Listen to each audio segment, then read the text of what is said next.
Tonight, we delve into places where the sacred has been touched, not by angels, but by something far darker.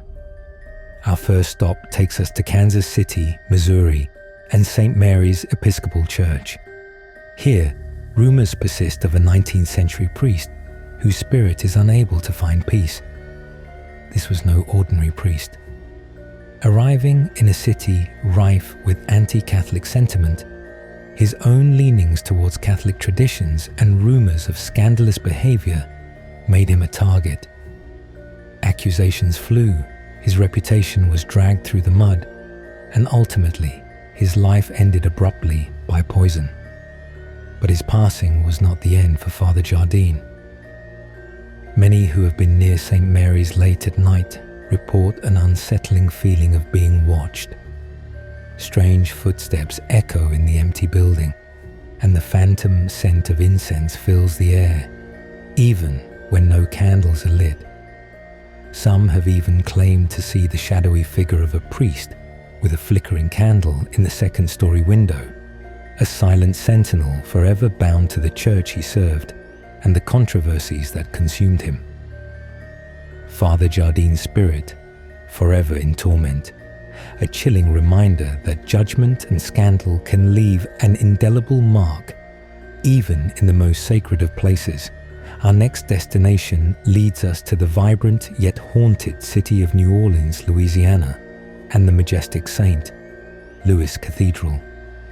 Beneath its soaring spires and stained glass windows lurks the spectral presence of Père Antoine.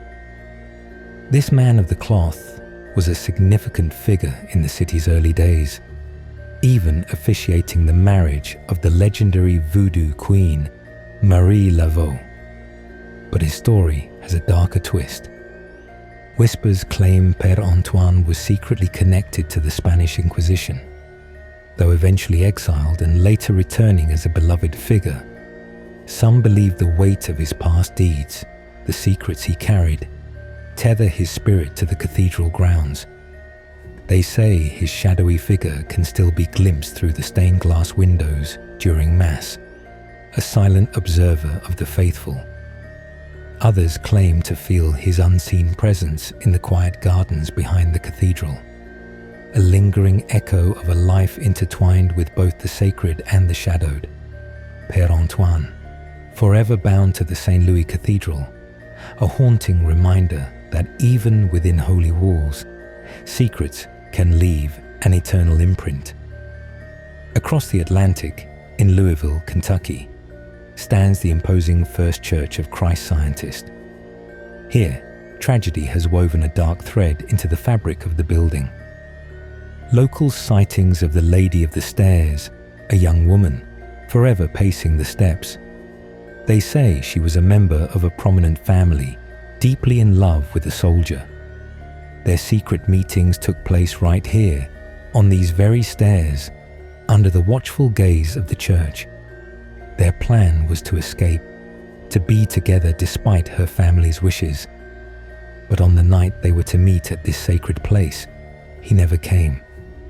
She waited, a jilted bride, her heart shattering with each passing moment. Unbeknownst to her, tragedy had struck. Her beloved soldier had succumbed to illness at a nearby camp. Chilled to the bone, believing herself abandoned, she returned home, only to fall ill herself. And in a cruel twist of fate, she too passed away, never knowing the truth.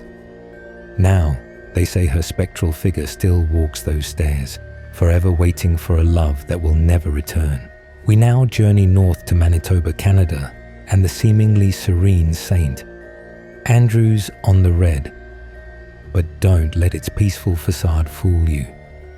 This historic church is said to be haunted by not one, but two unsettling figures. Who are they? Some say they might be former community members, their spirits unable to find rest. Others speculate they could be Captain William Kennedy and his wife. Their story now woven into the very fabric of this haunted place. The church itself seems to hold its breath, with reports of the antique pipe organ playing by itself when no one is there. those who dare to venture near at night speak of glowing red eyes that drift through the cemetery trees, watching, waiting. St. Andrew's on the Red, a place where history and the supernatural collide, a chilling reminder that some stories and some spirits never truly fade. Our final stop brings us to the ancient heart of London, England, to St. Bartholomew's Church. Within the ancient walls of St. Bartholomew's Church, a figure is said to roam, the ghost of a monk named Raher. This was no ordinary cleric. In the 12th century, Raher, a man known for his charm, experienced a powerful vision that led to the very founding of this sacred place. But his connection to the church didn't end with his passing. Centuries later, during renovations, Raher's tomb was opened. Inside, his skeleton lay undisturbed, still wearing his monk's sandals. And here's where the tale takes a truly unsettling turn. It's said that a workman, in a moment of thoughtless folly, took one of Raher's sandals, bones and all. Days later, the man returned, pale and shaken, claiming a sudden illness had befallen him. He returned the sandal, but the damage was done. Legend now chills the very stones of St. Bartholomew's. On moonlit nights, they say the spectral form of Raher can be seen gliding through the aisles, a silent, desperate search in his eternal quest for his missing foot. A ghostly monk, forever bound to his earthly remains, a chilling reminder that even in hallowed halls, some spirits find no rest. Join us next time if you dare, for more tales from the haunted corners of our world. These real cursed Vatican items are so creepy that the Pope flat out refused to touch them.